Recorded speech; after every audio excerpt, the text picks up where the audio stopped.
एक आवाज जो कभी पंजाब से लेकर बॉलीवुड तक गूंजती थी अचानक गायब हो गई और जब लौटी तो अपने साथ एक ऐसा तूफान लेकर आई जिसने म्यूजिक इंडस्ट्री की नींव तक हिला दी। एक प्रोड्यूसर जिसके नाम पर दर्जनों हिट गाने हैं, जिसे लोग म्यूजिक का गॉडफादर कहते थे, आज वो एक ठग, एक शिकारी और एक मानसिक अपराधी के तौर पर सामने खड़ा है। क्या वाकई 250 करोड़ का घोटाला हुआ है? क्या सुनंदा शर्मा के साथ सिर्फ धोखा नहीं, उनकी आत्मा तक कुचली गई? और क्या म्यूजिक इंडस्ट्री में कोई आर्टिस्ट वाकई सुरक्षित है?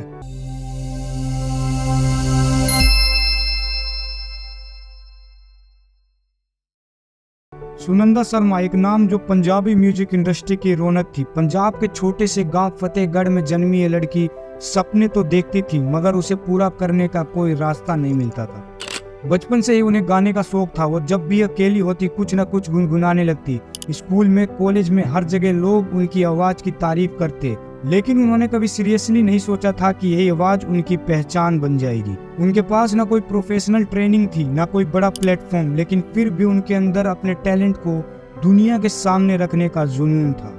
2015 में उन्होंने पहली बार हिम्मत जुटाई और अपने मोबाइल फोन से एक कवर सॉन्ग रिकॉर्ड किया और उसे फेसबुक पर अपलोड कर दिया।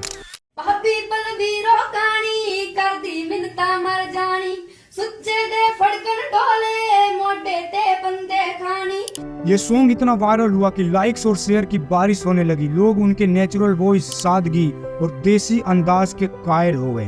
वो खुद भी हैरान हो गई कि इतना सिंपल वीडियो लोगों को इतना पसंद कैसे आ गया। इसके बाद सुनंदा ने और वीडियोस पोस्ट करने शुरू किए और हर नया वीडियो उनके सपनों को और करीब लाता गया। उनके सॉन्ग इतने वायरल होने लगे कि उन्हें इंडस्ट्री से कॉल आने लगे और इसके बाद उन्हें एक मौका मिला एक सॉन्ग रिकॉर्ड करने का, पटाखा। ये गाना सिर्फ एक डेब्यू ट्रैक नहीं था, ये उनकी मेहनत, हिम्मत और नेवर गिव अप एटीट्यूड का रिजल्ट था। इस गाने के बाद जो लड़की कभी गांव के कोनों में गुनगुनाती थी, अब हजारों लोगों के सामने स्टेज पर गाने लगी। लेकिन हर रोशनी के पीछे एक अंधेरा छुपा होता है और सुनंदा शर्मा के केस में ये अंधेरा था उनका कॉन्ट्रैक्ट। 2017 में सुनंदा ने मेड फॉर म्यूजिक के साथ एक एक्सक्लूसिव कॉन्ट्रैक्ट साइन किया। उनके गॉडफादर जैसे माने जाने वाले पिंकी धालीवाल ने उन्हें म्यूजिक की दुनिया में आगे बढ़ाया, लेकिन उस कॉन्ट्रैक्ट की शर्त कुछ ऐसी थी जो आज भी उन्हें डराती है।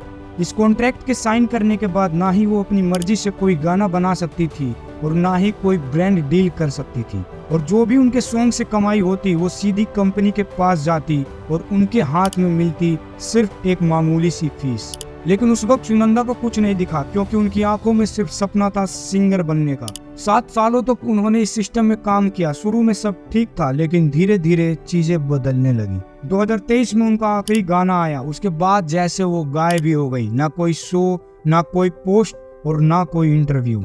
और फिर एक दिन अचानक उन्होंने सोशल मीडिया पर एक वीडियो पोस्ट की। उनकी आंखों में आंसू थे और उनके शब्दों में सच्चाई की आग। उन्होंने इस वीडियो में बताया कि मैं पिछले 7 साल से एक ऐसी दुनिया में जी रही हूँ जहाँ मेरी मेहनत का फल मुझे नहीं मिला और मुझे मेंटली हैरेस किया गया।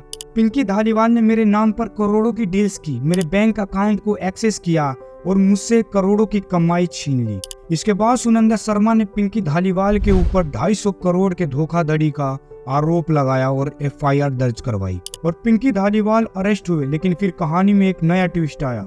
पंजाब हरियाणा हाई कोर्ट ने गिरफ्तारी को इलीगल बताया और पिंकी धालीवाल को बेल पर छोड़ दिया। लेकिन तब तक सोशल मीडिया पर बवाल मच चुका था। जनता 2 हिस्सों में बट चुकी थी। कुछ लोग पिंकी धालीवाल को मास्टरमाइंड कह रहे थे और कुछ बिजनेस डिस्प्यूट कहकर इसे टालना चाहते थे। इस कंट्रोवर्सी की वजह से सुनंदा शर्मा और पिंकी धालीवाल दोनों को ही बड़ा झटका लगा और ये केस लंबा खींचता गया।